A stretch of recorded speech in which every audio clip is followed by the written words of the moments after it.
Hmm. Okay, it is Tuesday, and we're gonna prep some 7 Dooms for Sandpoint, some Pathfinder 2E.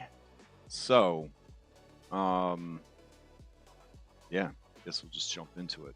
Not using the VTuber tonight. I got a project I'm working on that involves, I guess, being on camera, and I'm kind of out of practice being on camera. So oh, see, my nose is all itchy. I'm trying to like get back into the habit, so I'm gonna go ahead and we're gonna bench chamomile for a little bit, just until I reacclimate to being on camera. So hopefully there's nothing too weird in the background, and apologies, the camera does like an autofocus type thing, so it'll be drifting around trying to keep me in frame the whole time, because that's what the camera does. That's its purpose. All right, so this adventure is off to a good start. We've had our second session. They have completed well, the first part of the first dungeon. I think that's kind of a good way to describe it. I honestly thought when I read the adventure that they would not want to leave and come back to the Hellstrom catacombs. I did not think that they would actually be leaving and then returning to this location, but that is exactly what they did. They finished the mission. They retrieved Nualia's remains, and then they were like, fuck that, I'm out. So props to the writers. That's exactly how my group reacted. They were not like, oh, there's some additional content here, I'm thirsty for it, let's go check it out. Instead they were like, nah, there's like demons in there throwing fireballs, I'm out. And they headed back upstairs. So that's fine. That actually puts us in a pretty good spot to sort of pick up the adventure. All right. So if they followed the script exactly, which they did, and they got Nualia's remains from the ghouls, they didn't get any plot from the one goblin ghoul who had big regrets about working for Rip Nugget, so they killed him before they could actually find out anything useful about the campaign. So they're heading back now. They're going to turn in that first quest, and then they will be informed by Abstelar Xantis that his bestie, who is going to help speak with Nualia's remains, is not currently available. So we're going to put him over here. And then we're also going to put NPC Gorb over here. We're going to clean up NPC Gorb a little bit. He's struggling. Let's see. I think eventually he would have gotten rid of all these terrible curses. There we go. All right, let's get rid of that. Oh, clumsy for keeps. Clumsy for life. It's a giant barbarian. All right, and then the party themselves will be over here. We can get rid of his affliction marked by the Sandpoint Devil, because it doesn't actually have any mechanical thing on him anymore. And then we got Regic right here. All right, we got Goblin Ghoul heading over there. Right, well, that's good. We probably don't need these 2 acolytes, but maybe we just have them hang out off to the side here. Okay. My dashboards are a mess, but I like them. So there we go. And then what else do we need? What else do we need for this scene? It wouldn't be bad to have like a graphic to show of like inside the temple, blah blah blah. But Theater of the Mind's been working pretty good so far. So I think, I think we can just stick with that. Though I guess for the purposes of doing the ritual or whatever, it wouldn't hurt to have like a temple room or something to do that in. Let me see. Temple. No, those are all bad temples. Let's go here to Forgotten Adventures Battle Maps. All right. Log in with the Patreon. All right, we did it. Let's see. What are some good? Forest Bridge Town, Forest District. This Forgotten Adventures Patreon, I'm very happy with it. I continue to be very happy with it. I think it's solid. I do wish I'm greedy. I do wish there were even more maps available, but the content that they have available is pretty damn impressive. And I think once I have my self-host set up the way I want, the combination of the Forgotten Adventures asset library combined with the Bailey Wiki nuts and bolts tool set is going to really open up a lot of potential for quickly building scenes and modifying scenes. So I am pretty excited about that. I'm also going to try to build over the next few months a heroic maps scene compendium, because I have a ton of heroic map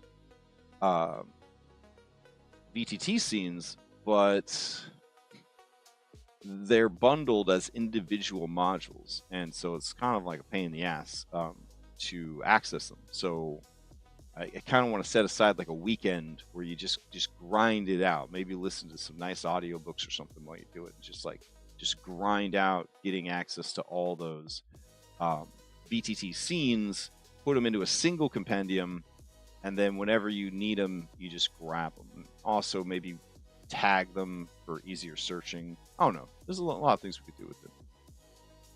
All right. Is there anything here that we could use for summoning chambers or church, back room? Let's see. Do temple. All right. So it doesn't look like anything new from the last time I looked. We got abandoned. We got shattered sky. We got temple of true gods. We got mountain temple. Okay.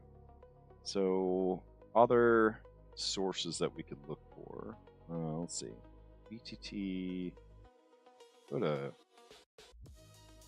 just search the internet real quick. What do we got? Map. Temple. RPG. Okay. The Moonlit Cathedral battle map. That looks pretty hardcore. What else we got? All right, Mountain Temple, which we're looking at right now. Temple Nave, but that's all beat to shit. Forgotten Temple of the Nine Eyes. Two Forgotten. Monastery. No. Hey, here we go. Cathedral of Light. From Moonlit Maps. That's got potential. I like Moonlit Maps. I have a bunch of their maps for live play, which is pretty good. Does this really settle the... we'll use it to do a seance, summon a spooky lady. Maybe shit will go south. I don't think so. Alright, we got another extremely fancy cathedral map. Let's see. We just kind of want like temple back room vibes. Grand Cathedral Crypt. Probably not what we're looking for. Let's see. Oh, here we go. What is this? All right, that's a Tom Cardos map. That could be useful. All right. So that would be in Moulinet. I haven't actually tested how Moulinet is going to work on self-hosting, but I'm not far enough along in the self-host process to worry about it, I guess. I am hoping to get everything switched over before the end of February. That's what I'm thinking. Let's see. Oh, we got to make sure that we are successfully linked up to this. We are not. All right.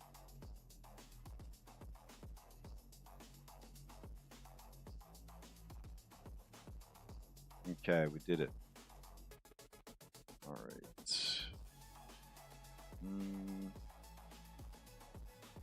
Temple. Search.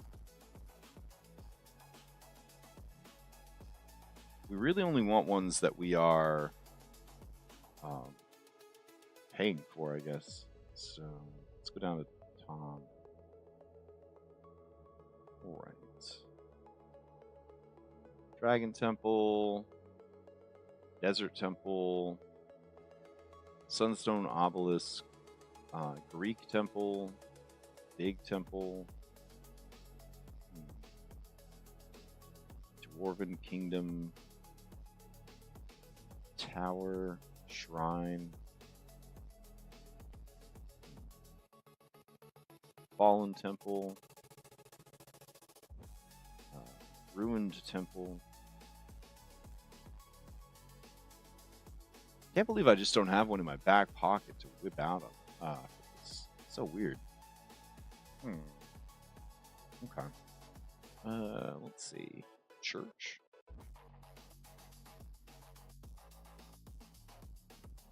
All right, that's definitely better. Church of the Everlight, ground level.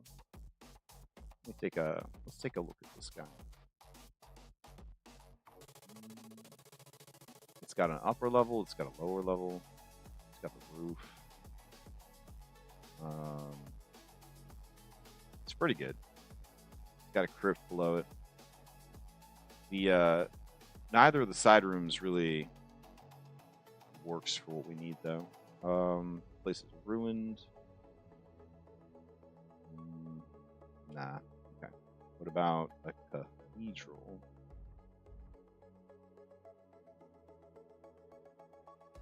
There we go.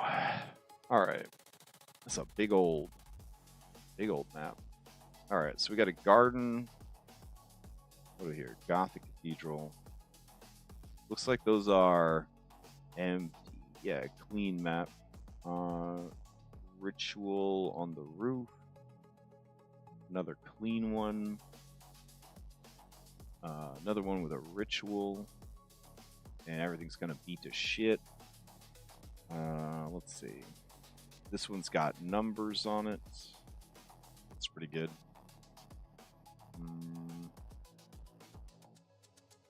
That one's just the roof.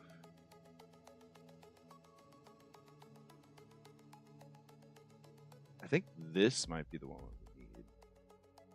Yeah, I can like see things inside of it. All right, import this.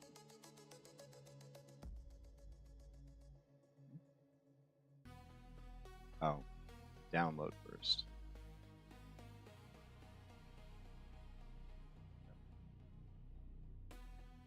All right, let's take a look. My mouse over the roof. All right, disappears. Very cool. All right, we've got like a secret back room. That's kind of cool. Got a garden area. We got another secret chapel right here. This is definitely where we could do like the ritual. Be back here. Yeah, this is the one. This is what we use. All right. So what the fuck is this called? Gothic Cathedral Nave. All right. So we're gonna rename this. Call it Sandpoint Cathedral.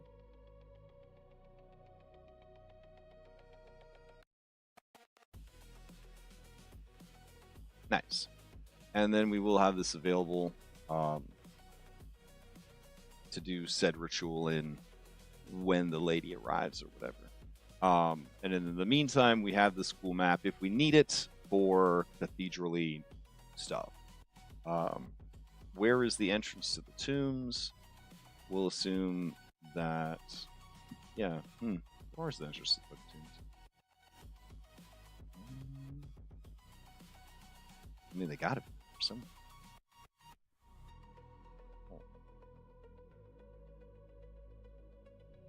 I may have to add a staircase. Leads down to the crypts. Yeah, that sounds right.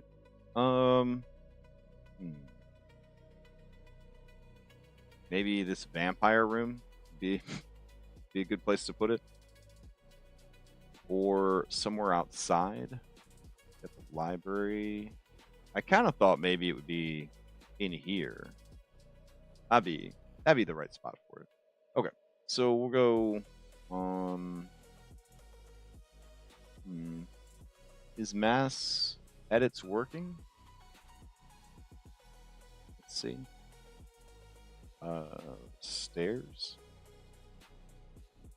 Nice. All right. Let's drop some stairs down here. Let's see.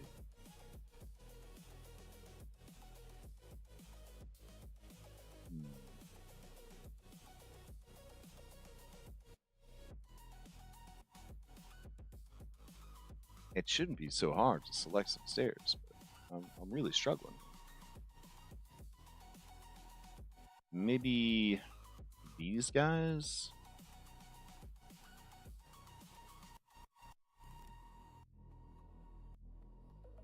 Let's see. Oh, yeah. We're leaving behind the stairs section.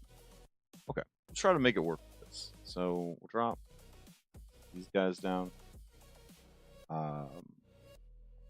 Seems good. And then I'm gonna drop this down. All right, love it. What else? This. Go like that.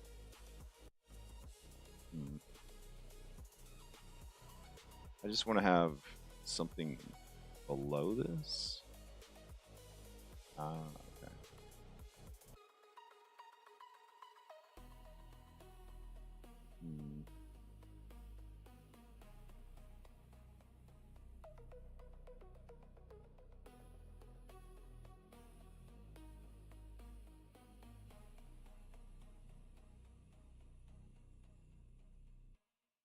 Yeah, that'll have to do, pig. Okay. So I'm gonna move this inside.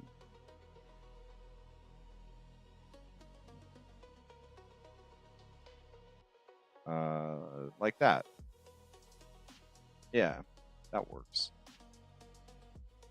That does mean that this little bit right here that I tried to make work is not working. All right. So when you go inside, instead of it being dedicated to like one person, it actually leads down into the earth and the crypts below. So that solves that. Do you know a lot about Foundry? Oh, sorry, I'm just seeing the message there. Sorry, guys. Do you know a lot about Foundry? I'm trying to get it to work, but I don't want to share my IP with people. I got a DDNS, but I don't know how to attach it onto Foundry. Okay, wow.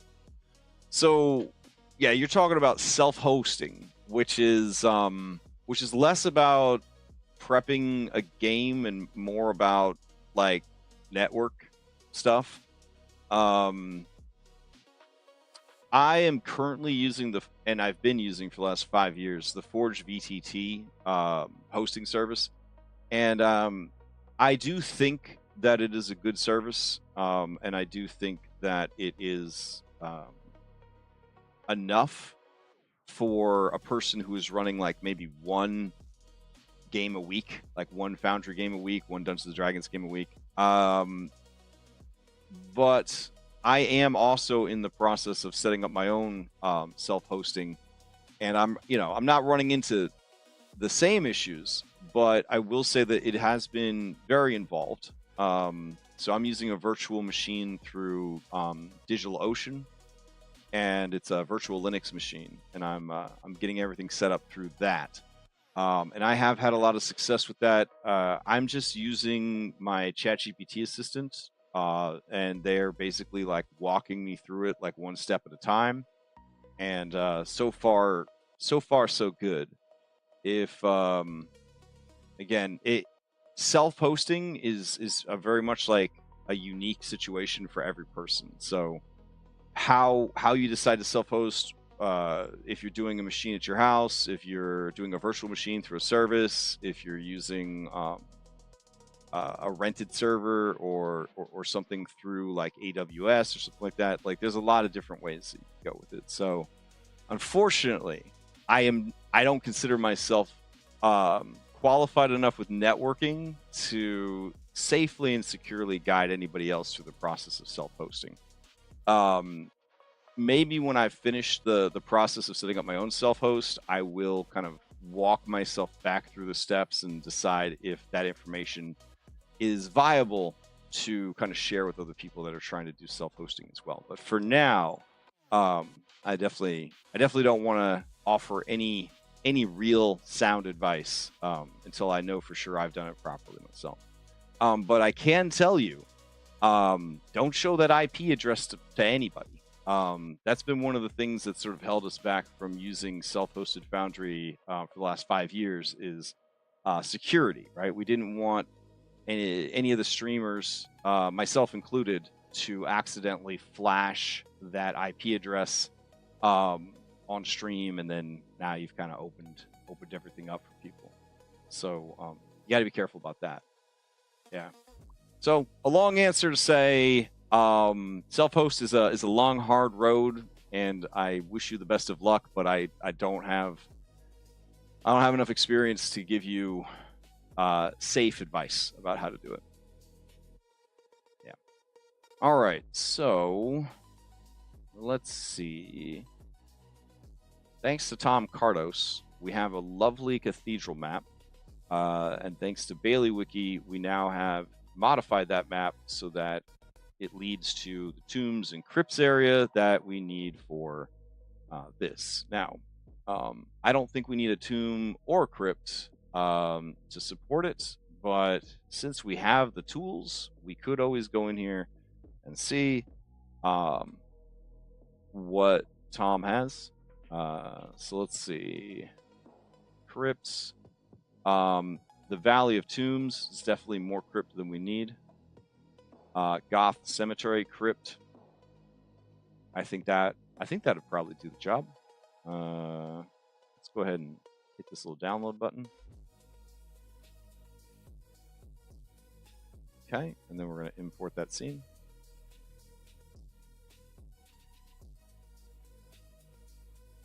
And we'll go ahead and take a look at what we got. Yeah, I mean, this definitely covers a lot of shit.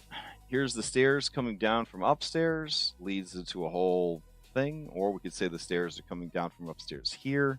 Or we could say the stairs are coming down from upstairs here. We got a lot of options there.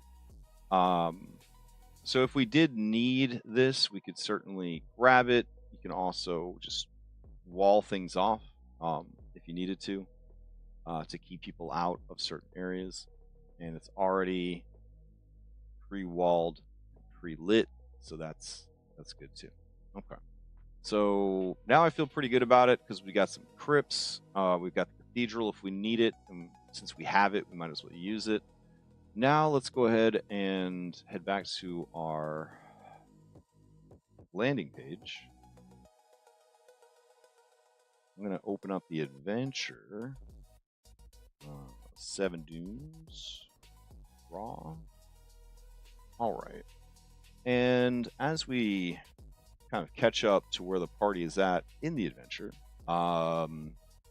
Abstelar's request. The PCs are finished with their questions. He wants them to go down there and take care of stuff. And then his friend, Adrani, is on her way. All right. Adrani is only special if you've played through all of the Rune Lords, or I guess Return of the Rune Lords. So like just a real like rare spawn Easter egg for hardcore Rune Lords fans. For us, we don't know who the fuck this lady is. But I will drag her in, and I will have her hang out up here. So she is going to be arriving late, and the reason for her late arrival is pirates at sea. That's the excuse we're going to go with.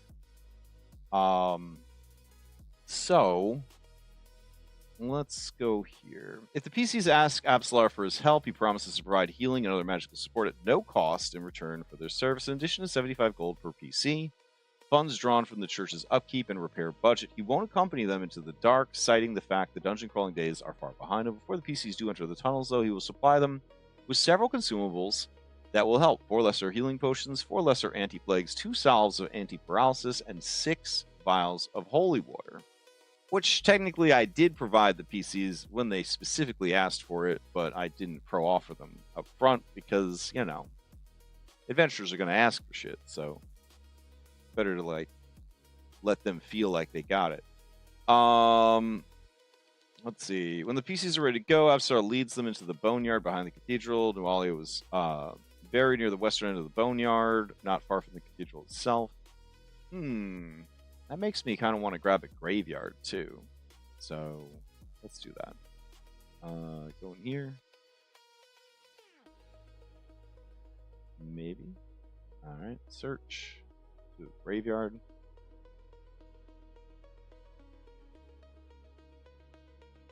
Okay. Weird. I thought there would be like more graveyard than this. I wonder if I have a graveyard map to pull. Graveyard mausoleum. That's a journal entry though. Unholy Church Graveyard, another journal entry. Okay. So let's see. Preset browser. Alright. Token, template, tile, ambience.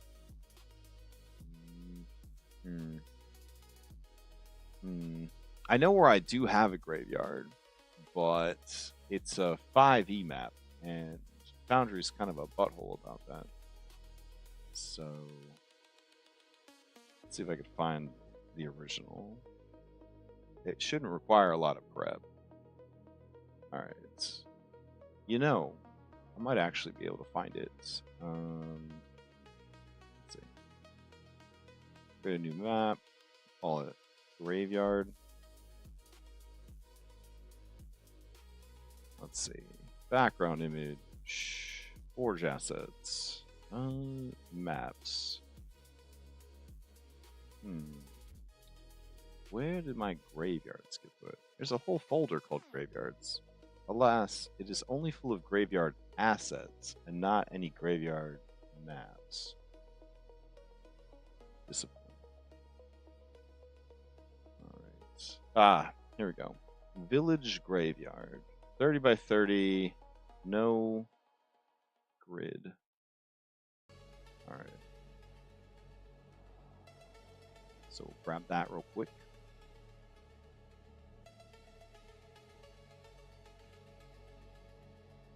Okay. And save.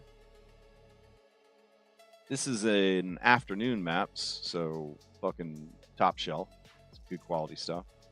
I can't even recall how many times that I have walled this particular map in my lifetime, but I guess I could wall it one more time if I needed to. It's coming in huge. So we're going to go in here and we're going to go to grid, change it to 3000 by 3000. Much better.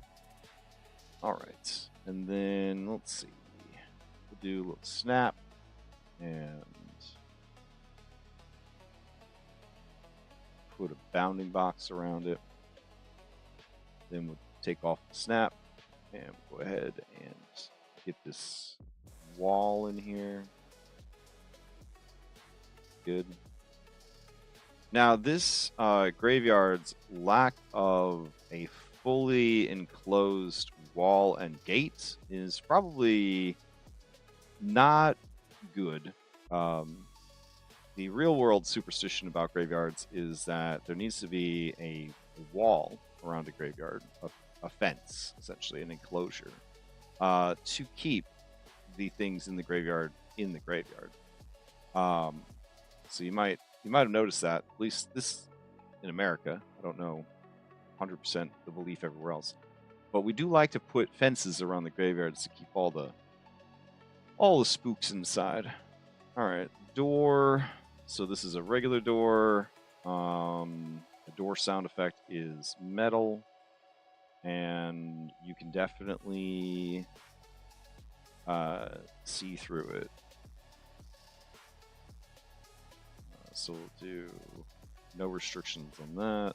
Update. All right. The other stuff here, probably just get away with using terrain walls.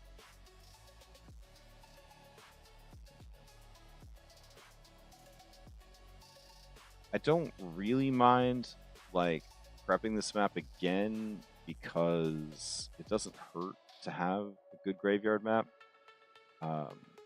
Though I definitely would have preferred being able to use the 5e one. And there is a way to export the 5e Foundry maps, change the JSON code to be like system agnostic, and then bring them back in. But I also just don't feel like doing that either. So, yeah. Let's see.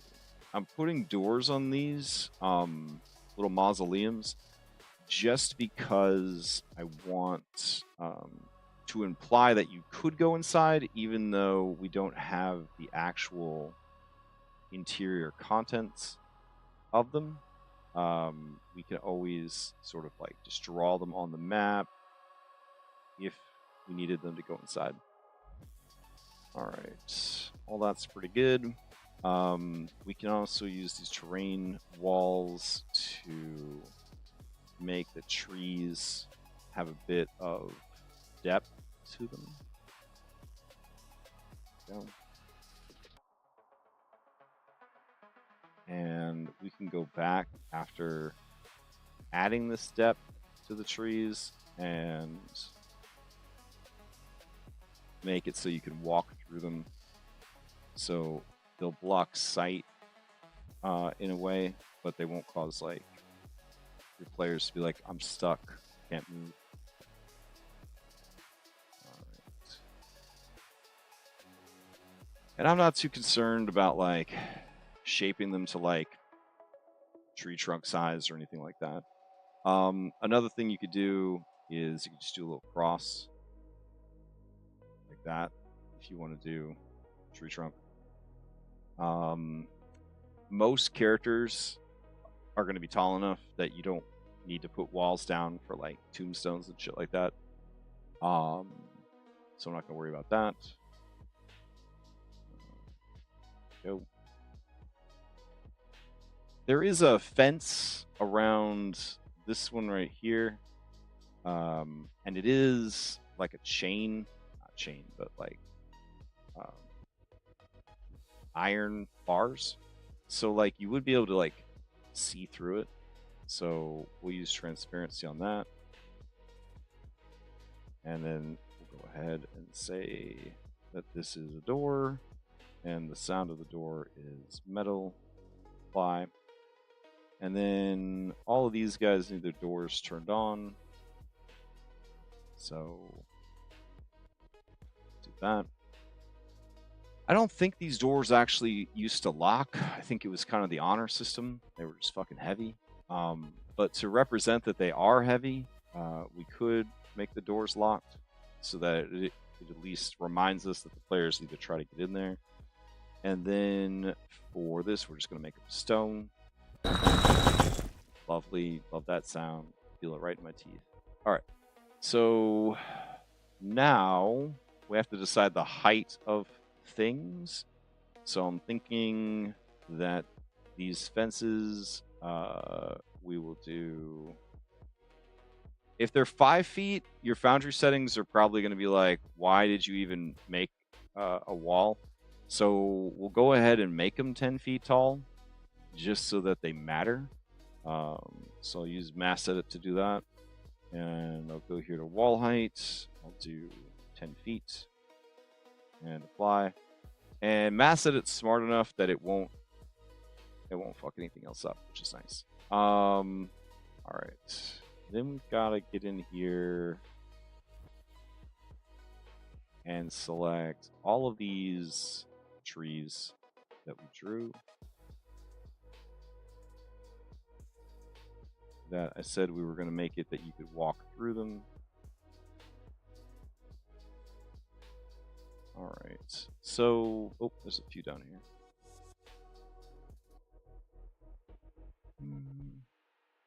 Oh. There we go.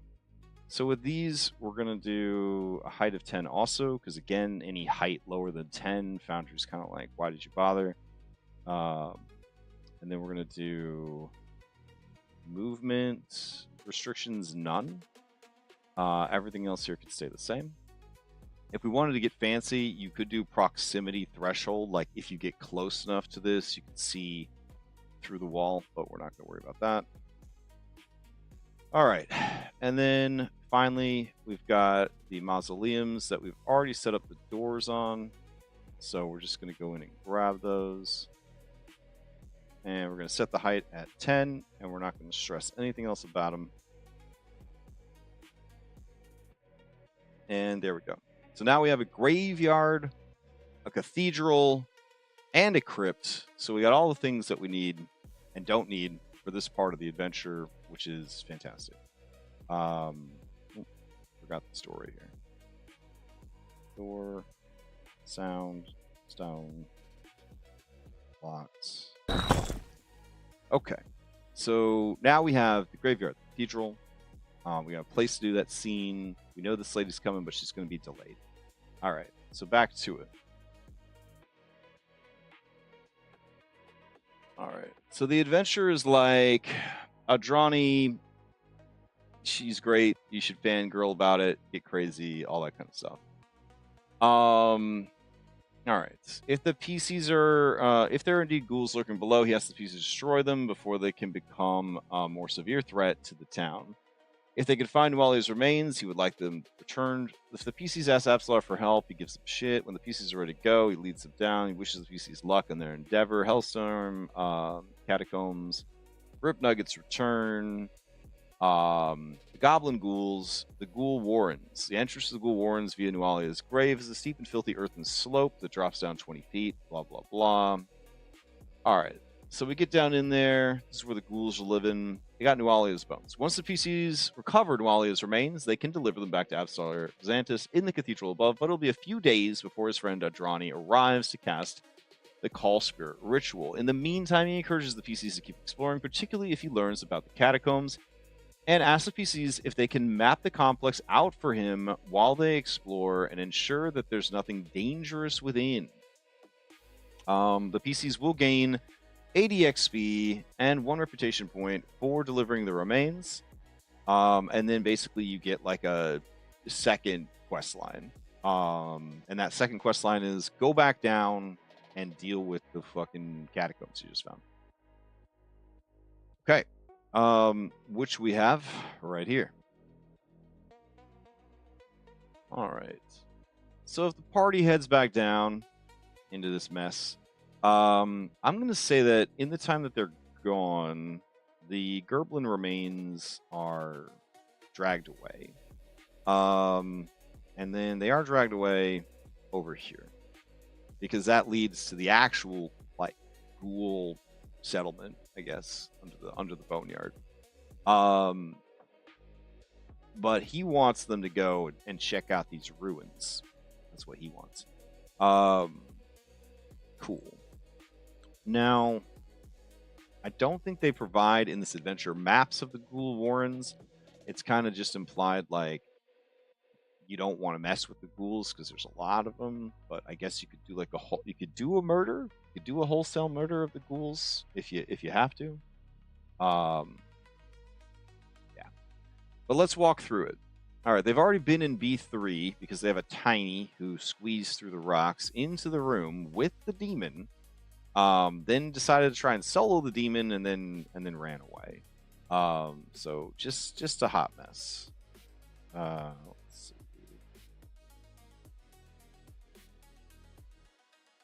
And we'll keep that hidden, right? So here, if they return to B1,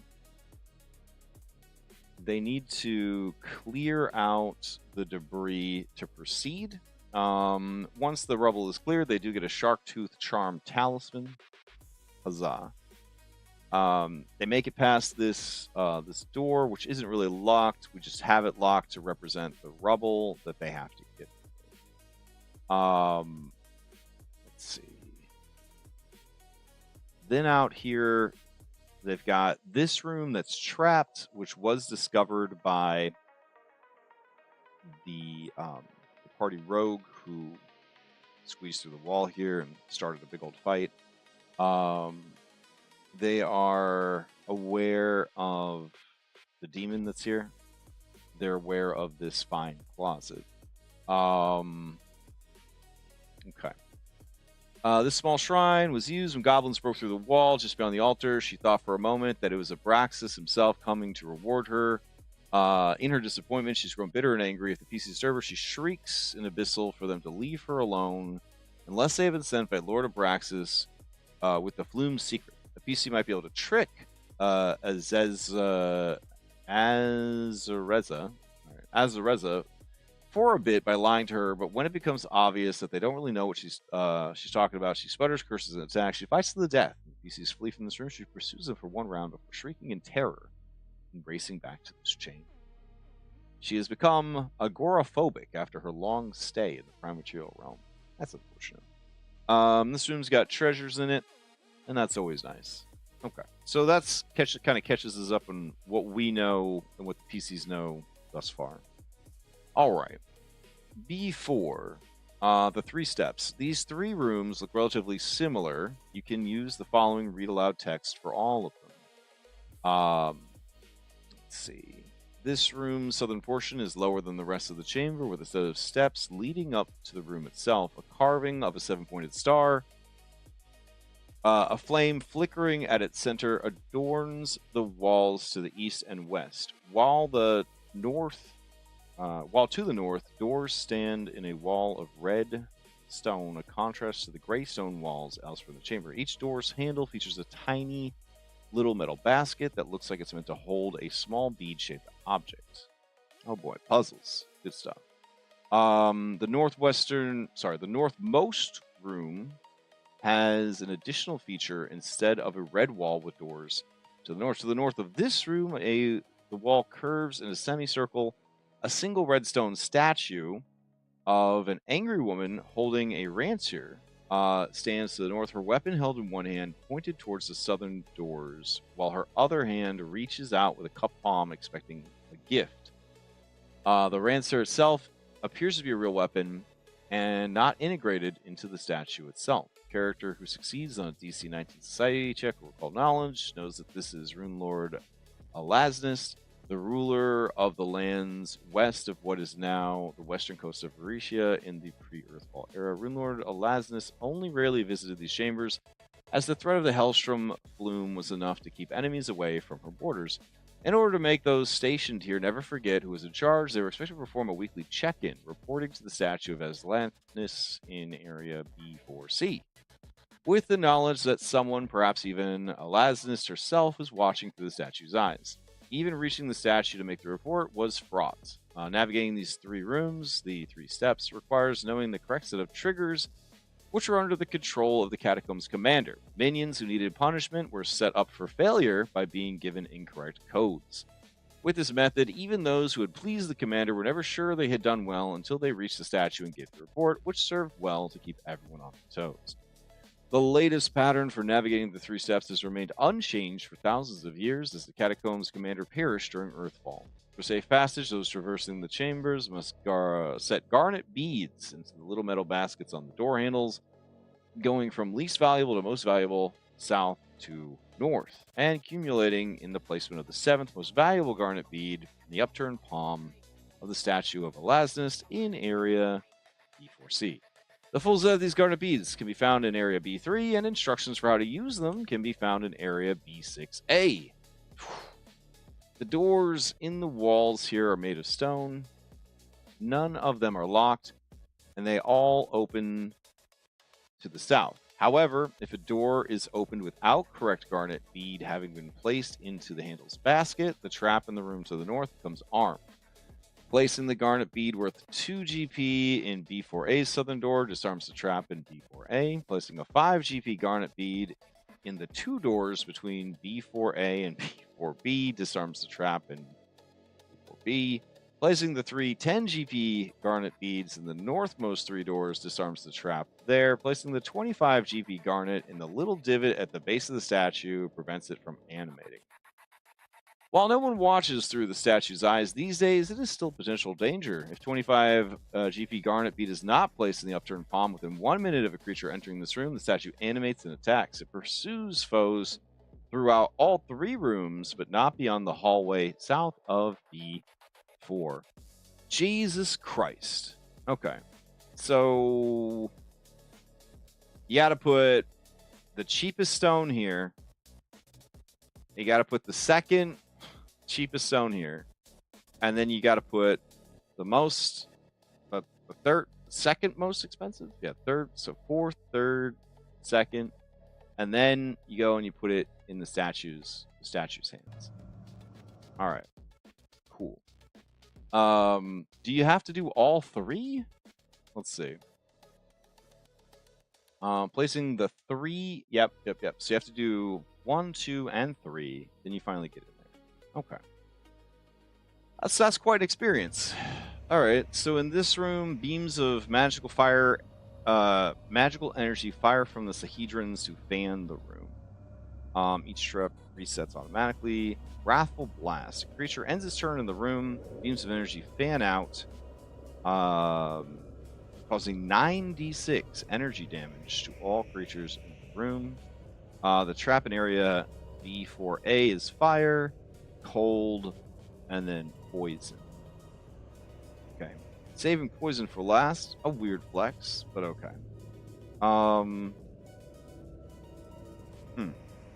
Okay. That's rough, but it should be fun.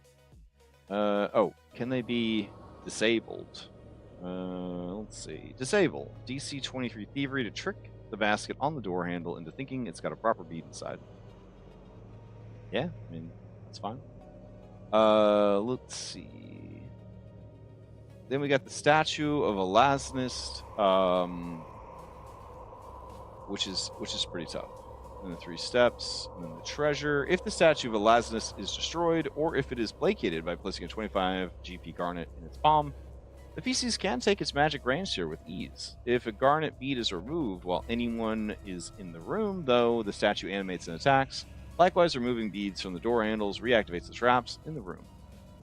Like the dagger in area B2, the Rancer's Haft is a hollow section that can be discovered with a successful DC 90 perception check. Opening the panel near the Rancer's base reveals a hollow tube-like interior that contains 3 scrolls: Wall of Fire, Weapon Storm, and a much longer scroll contains the formula for consecrate that you will need later if you wish to reactivate the stones in B10. Okay. That's a lot. So then we've got B5, the armory. Both doors to this room are locked. but the key hidden in area B6A, right here, can unlock either. All right. You have a key in here? All right. Iron key. All right. I don't know if you should be telling them exactly what the key opens, but that's fine. Good to know. And then what do we got here? Let's see. Thick layers of ash cover mostly empty weapon racks in this room, although an old sword and a small stack of arrows sit on a shelf in the northeast corner. A single 7-pointed star is carved into the ceiling, and its center flickers in strange blue fire that periodically trails what appears to be snowflakes that melt away to nothingness before they reach the floor. What appeared to be a scorch mark radiates from under the door to the south, as if a great explosion sometime long ago burst in the room beyond. Once this armory was also protected by a devastating trap that would flash freeze intruders here. Time has not been particularly kind to the trap. Its potent magic is burned through the other protections against erosion. As soon as anyone enters the room without holding a long gone badge of Osphus, the Sahydron blue flames flash brightly, and for a split second, everyone in the room feels the temperature drop alarmingly. The fire then sputters, only to fizzle out forever, plunging the room into darkness. Okay, so you would turn off the lights. Okay. The lone remaining sword is a +1 cold iron longsword, and the 6 arrows are beacon shots. The 7th arrow, that looks identical to the others unless it is cleaned of the thick layers of dust, is a single storm arrow. Finally, 2 striking rooms sit covered with dust on the floor to the northwest corner. That's a lot of good fucking treasure in there. That's a lot of good fucking treasure. All right, Commander's study. A wooden desk sits near a tipped-over chair lying on the ground. Layers of dust cover. Let's see. Layers of dust cover the desk, and several scrolls and ledgers atop. A large map is displayed on the wall opposite. While the colors are faded, it's still mostly legible. Doors to the north and south walls. The last commander of the catacombs was a magus named Yasker. Whenever fall began, he panicked and gathered up as much of the sensitive information stored here as he could, assuming that Rune Lord Karzug had finally worked up the courage to strike at one of Lasnus' fortifications. Area 6A was a storeroom, but the commander fled with most of the supplies kept here, only to be incinerated in the tunnel leading west from Area B8. The map on the wall shows the region surrounding the area before Earthfall, but it might not be immediately obvious to the PCs because in that era, the ocean was many miles away. The PCs who examined the map recognized this with successful 20 society or any appropriate lore check. All of the labels on the map are in Thessalonian. The current coastline is marked thoroughly on the map as the Rasp, and the locations where Sandpoint is labeled HF Compound, short for Hellstorm Bloom. Just before it all ended, Yasker had been tracking locations where he suspected Rune Lord Karzug had set up nearby bases of operation with the intent of leading raids against them. Karzug's towering sentinel statue that once stood where Thistletop stands now is noted, of course, but there are a few other areas of the map that indicate possible hidden bases. The region today known as the Pit seems to have been a particularly interesting area to Yasker, as it circled and scrawled note saying, "Captured spies whisper of a sizable Shalas cohort station here, led by someone named Lyra LaRue. Must secure authorization from Mistress for a raid." That's a lot of plot and treasure in here. The notes and ledgers on the table can crumble to dust if touched, but the ancient map can be removed and is worth 50 GP. The storeroom area is mostly empty, but 2 things of note can be found here. The first is a keyring with 2 keys in it. One is a sneaky key talisman. The other is an iron key that unlocks D5. The second item of note is an old and fragile scroll on which Yasker recorded the latest methods for navigating the 3 steps, along with a list of 3 names of insubordinate soldiers to whom he planned to give faulty instructions. These notes are written in Thessalonian, and the scroll will crumble to dust if handled roughly. All right. Guard post in B7. Okay, this is a trivial encounter with this little guy. A 7-foot-tall statue of a bat-winged, vaguely humanoid bull with gold-colored horns stands in the southwest corner. This is an ancient divine warden. A PC who succeeds on a DC 20 religion check to recall knowledge recognizes carved with the image of Haggenti, demon lord of alchemy, invention, and transformation. The Divine Guardian is almost half the size of a typical Divine Guardian, and as such, it's slightly less dangerous. Nevertheless, it fights until destroyed, pursuing the PCs relentlessly, since all those who have ordered it to stand down are long dead. Okay. I do feel that this party, it do heckin' large damage, so I kind of want to give this guy tough, just to boost him a little bit. The tough, uh, the tough trait, it doesn't really go that far, but it can still be pretty good. So let's see. We'll just throw this toughness on there. Flop. And I think all it does is just give him like 4 more hit points. So, shrug. Let's see. Fire Scarred Hall, B8 over here. And let's see. The walls, floor, and ceiling of this long, pitch dark hall are blasted black with soot, and a fine layer of ash covers the floor. Scattered here and there are heaps of ash from which a few fragments of bone protrude. The tunnel heads further to the west into darkness. Okay. Is this one of those outside the scope of the adventure, or let's see. When Earthfall struck, the magic energies that blasted the land caused the Hellstrom flume to backfire. An inferno blasted through the control stones in area B10. Okay, and washed through the secret door into this hall, incinerating several unfortunate soldiers in the process. A successful Arcana check 20 made while examining the remains. So it confirms that a powerful ancient blast of magical fire tore through here ages ago. Critical success notes that the fire seems to have come from a point in the eastern wall. Secret door to area B9 is caked with soot and somewhat tough to locate, requiring a DC 23 perception check to notice.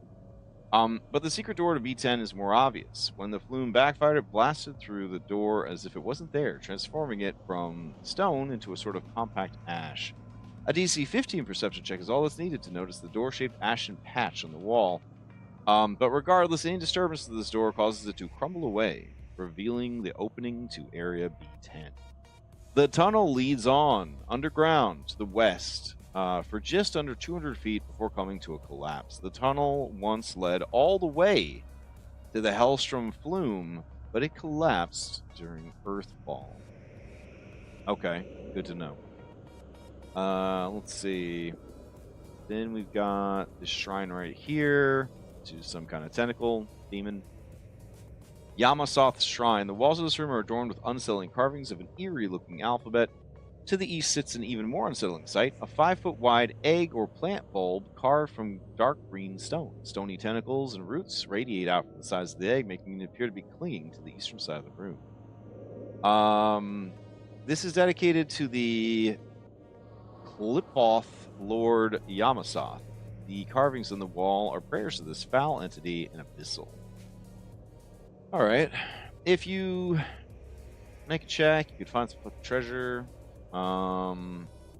Ancient skeleton. Altar doubles as a cruel sort of Iron Maiden meant to sacrifice victims to Yamasoth in a way akin to the Klipoth Lord's favorite method of transformation. This unfortunate person was sacrificed a day before Earthfall, punishment for being suspected of stealing a magical treasure. As it happens, the victim was guilty. He hid the stolen jade serpent wondrous figurine by swallowing it. Oh, okay. Hellstrom Focus. The room's walls, floor, and ceiling are caked with thick layer of dark soot and ash. Oh, that would be this spook-ass room right here. And let's see. A slab of redstone stands in the middle of the room. It's top etched with the image of the 7-pointed star. Surrounding it stand 5 more slabs of redstone. These 5 pylons and the central stone are curiously devoid of any ash or soot, and occasionally seem to shimmer with faint fiery energy.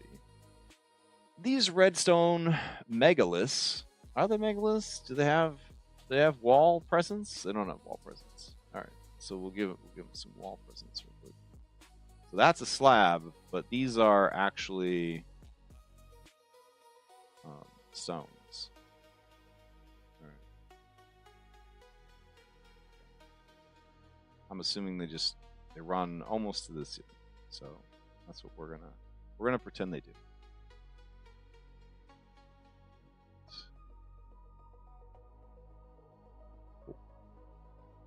Let's see. From here, one well-versed in the use of the focus could activate the flume and direct its beam of devastating fire to strike targets several miles away. A close examination of the stones reveals that they're covered with thousands upon thousands of tiny glowing Thessalonian runes, the source of the fiery shimmer. The Hellstrom focus itself still has power, but with the flume itself destroyed, reactivating it would be deadly. The resulting blast of fire would simply blanket the region, incinerating Sandpoint and its hinterlands and, ending the fucking campaign. Fortunately for the PCs, restoring the offensive capacity of the Hellstrom focus would take a lot of time and effort, but with some work and the proper adjustments, it can be used as a portal that could be restored to aid in the exploration of the pit. How convenient. At the moment, though, there's little the PCs can do to learn more about the Hellstrom focus, researching the powerful devices covered in greater detail in Chapter 2. When Earthfall hit, the Hellstrom focus backfired, incinerated several Magi who were present and preparing to use the flume to strike at what they believed to be Runler Karzug's approaching forces. 3 of those slain by the fires have become combusted, burning undead guardians of the room. Each of these flaming remnants rise up from the separate pile of ash and bones to attack anyone who enters the room, and they fight until destroyed, but do not pursue foes out of this chain. Alright. And this is considered a moderate encounter. Okay. Neat. Alright. Well, with all of that settled, we're going to stop the stream for today and the prep for today. I will be back Thursday to do some prep for Skyhaven. And then I'll be back Saturday morning to do some more prep, mostly Foundry stuff, which shouldn't be related to any particular game. Hope everybody has a great evening, great week, and I'll see you next time.